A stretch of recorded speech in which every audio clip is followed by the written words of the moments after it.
Aí tiramos de cabeça baixa. Agora, Padó, Carreira. deu terra a mim.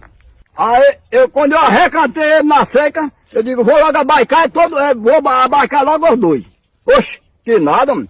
Ele foi, não foi, terminou fome. Ah, meu amigo, torou a seca pro outro lado. Aí olhou pra mim como quem diz, vai noutra, cavalo.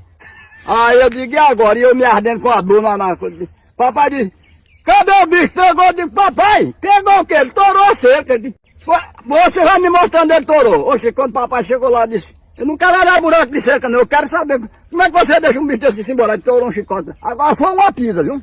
Foi um piau dado com vontade nele. Ô pisa da peste. E não é que corre mesmo, negão? O bicho já sumiu. Eu tô dizendo a você, mas vocês não, tudo é mentira, né? Ele vive muitos anos. Quantos anos? Oxe, você tá